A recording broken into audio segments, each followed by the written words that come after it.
Welcome to the Community Action Partnership of Staunton, Augusta, and Waynesboro's Grantseeker tutorial.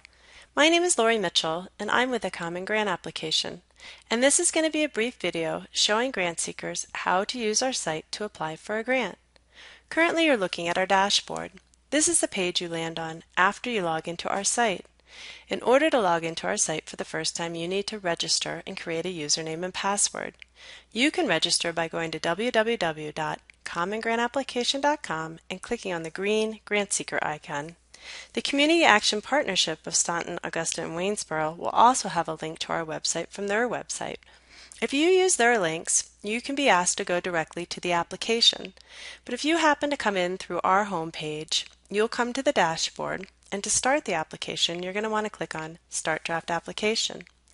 Multiple grant makers use the Common Grant Application site to receive and manage grants, so you need to find the Community Action Partnership of Staunton, Augusta, and Waynesboro and click on Select Program. They only have one program or application on our site, which is called RFP, so you'll click on Start Draft App.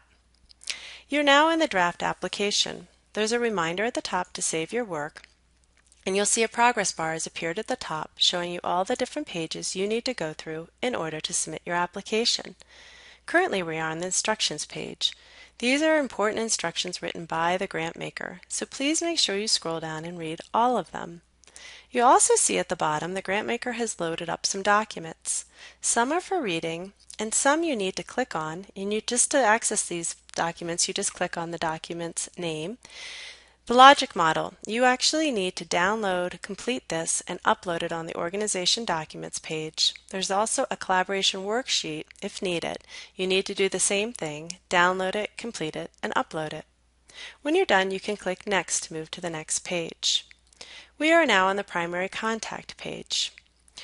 I'd like to point out this page has a Page Help button. If the grant maker has written any specific directions about the page, a Page Help button will appear. Please click on it, and you'll see a pop-up. This is telling us that we need to enter the top executive leader on the primary contact page. I'd like to point out also that if you have a field that has a red asterisk, it is required. If there's no red asterisk, it is optional. You won't be able to submit this application if all the required fields aren't filled out and all the required documents are not filled out. Anytime you enter any information in a box and you don't click Save, but you click Previous or Next, your information will be saved. But if you're going to be on one page for an extended period of time filling out large text box, I recommend clicking the Save button. I'd also like to recommend, if you're going to be writing a lot of information, to write it in programs such as Microsoft Word and cut and paste it. So on this page, the Page Help button tells us to enter the board chair. I'm going to move to the organization background page. Here's an example of a larger text field, the mission. So in this case, you could cut and paste from Word. I'd also like to show that the character count here is telling me I have 1,000 characters. So as you type, you can see the character count goes down, letting you know how many characters you have left in that field. Tax ID number, it can be entered like that. If you use a fiscal agent, you're going to want to change this to yes. If you change it to yes and click Next, a fiscal agent stop will appear and you could fill out your fiscal agent information. Organization supplemental questions, they're text and input fields. Organization documents, let's click on the page Help. Here's a list of 7 documents that we need to upload. The 7th is optional. To upload a document, you'll click on Upload Document. You're going to select the file type. So in this case, I'm going to select Tax Determination Letter. I'm going to click Browse, find my tax determination letter, click on it, click Open, and click Save. Any documents that you upload will be attached to your application, and when you submit your application, the grant maker will receive all the documents. So now when I'm ready to upload my next document, I select the next file type and go through the same steps. I'd like to point out we jumped over the Select Grant Seeker program and went to the Program Background page. That's because I'm a new grant seeker and I do not have any saved programs in my account. Once I give this program a name and I save it, I will have my first saved program. A program is what I'm asking funding for. So next year, if I apply for the same type of funding, I can use my saved program. I can still edit it, but it's there to be saved, or I can add a new one. It doesn't, there's no limit to how many saved programs a grant seeker can have in their account. So you give your program a name, answer the other questions, summary. This is only 300 characters, so that's about 2 to 3 sentences. There's a text field, and then you can select radio buttons for the next question. The budget information you're going to want to fill out. Program supplemental questions.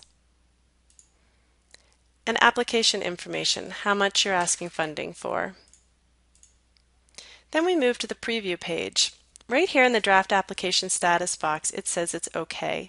If it said not okay, there'd be a hyperlink that I could click on and a pop-up would appear telling me what was not okay.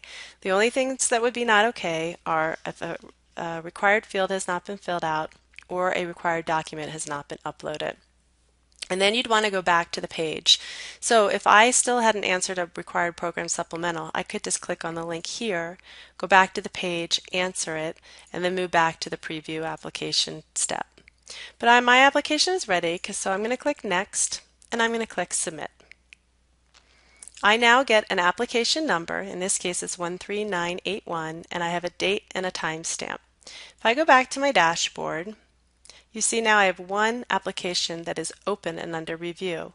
I can click on the link here. I can also click on my Applications tab, and there's my application 13981. I can click on it, and I can review the application. It's now in a tab format.